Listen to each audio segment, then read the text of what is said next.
नमस्कार दोस्तों।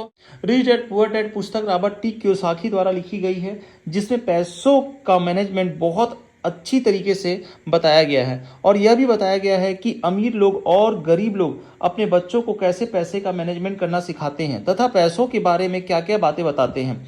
दुनिया में हर व्यक्ति अमीर बनना चाहता है। वह भी चाहते हैं कि उसके पास अच्छी गाड़ी हो, अच्छी घर हो, अच्छा बिजनेस हो, सब कुछ अच्छा हो, अच्छा कमाएं, अच्छा खाएं। परंतु कुछ लोग अमीर बन जाते हैं, लेकिन कुछ लोग अमीर नहीं बन पाते, उनके सपने अधूरे रह जाते हैं। सब चाहते हैं कि उनके पास करोड़ों रुपया हो, परंतु वह अमीर क्यों नहीं बन पाते? उसका कारण है कि वह पैसों का मैनेजमेंट करना नहीं जानते। उन्हें नहीं पता होता है कि पैसे का मैनेजमेंट कैसे किया जाता है। इसी कारण से आदमी अमीर नहीं बन पाते। जो अमीर लोग होते हैं उनको पैसों के मैनेजमेंट के बारे में अच्छा ज्ञान होता है। वह पैसों का मैनेजमेंट अच्छे तरीके से करना जानते हैं। वह पैसों को अच्छी जगह इन्वेस्ट करते हैं जहां से उनको लाभ हो। लेकिन अमीर और भी अमीर बनते जाते हैं, गरीब अमीर नहीं बन पाते हैं। अक्सर देखा गया है। बचपन में हमारे माता पिता द्वारा हमें बताया जाता था कि यदि अच्छे से पढ़ेंगे, लिखेंगे, अच्छे नंबर प्राप्त करेंगे तो हमें जीवन में अच्छी नौकरी मिलेगी, जिससे हम बहुत सारा धन कमा सकेंगे। लेकिन दुनिया में कई ऐसे लोग हैं जो बहुत सारी पढ़ाई किए हैं, बहुत सारी डिग्रियां लिए हुए हैं, अच्छी खासी जॉब भी कर रहे हैं, परंतु अपनी आर्थिक स्थिति मजबूत नहीं कर पा रहे हैं। उनके पास पैसों की कमी है, वह अच्छा घर नहीं ले सकते, उनके पास गाड़ी भी नहीं है। ऐसा क्यों होता है? और दूसरी तरफ ऐसे लोग भी होते हैं जो कम पढ़े लिखे होते हैं और उनके पास जॉब भी नहीं होता है और ना ही उनके पास में ऐसा साधन होता है जिससे वो पैसा कमा पाए, और ना ही जॉब के लिए इधर उधर भटकते हैं, पर फिर भी अमीर लोगों में गिने जाते हैं। हम यदि उदाहरण के तौर पे देखें तो आज भारत के सबसे अमीर आदमियों में, व्यक्तियों में गिने जाने वाले धीरू भाई अंबानी, जिन्होंने बहुत कम पढ़ा लिखा लेकिन आज वो बहुत अमीर व्यक्ति हुए। अगर हम बात करें पढ़ाई लिखाई से लोग अमीर बनते हैं तो बिल्कुल भी ऐसा नहीं है दोस्तों। यह सोच बिल्कुल भी अमीर नहीं बनाती, बल्कि हमें फाइनेंशियल मैनेजमेंट आना चाहिए।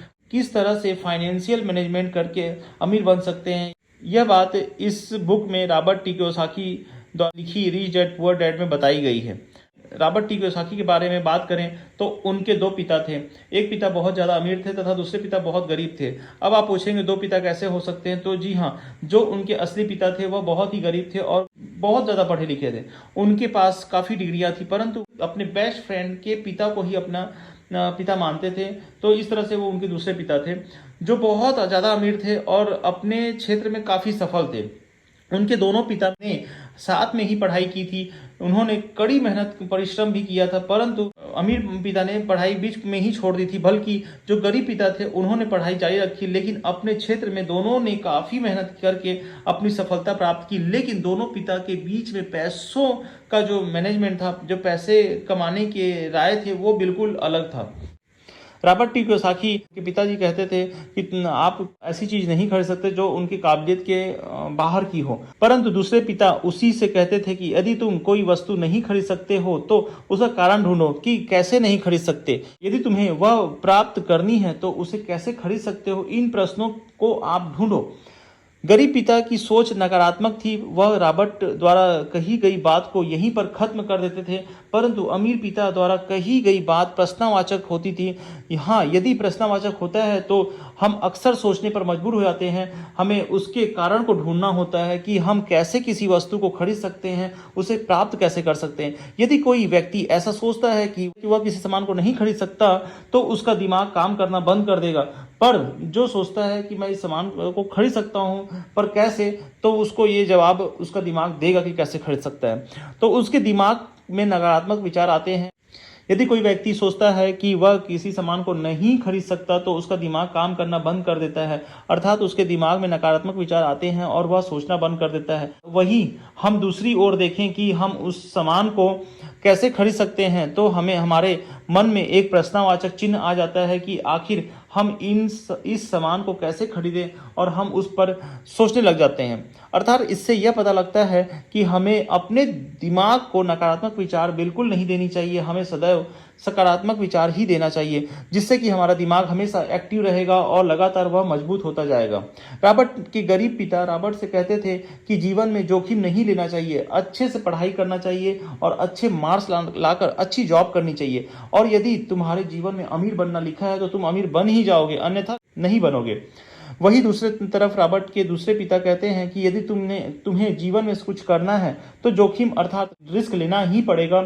आप अपनी पढ़ाई पूरा करें, परंतु पढ़ाई के साथ साथ आपको फाइनेंशियल मैनेजमेंट भी आना चाहिए, क्योंकि पैसों का मैनेज करना आना बहुत जरूरी है सफलता के लिए।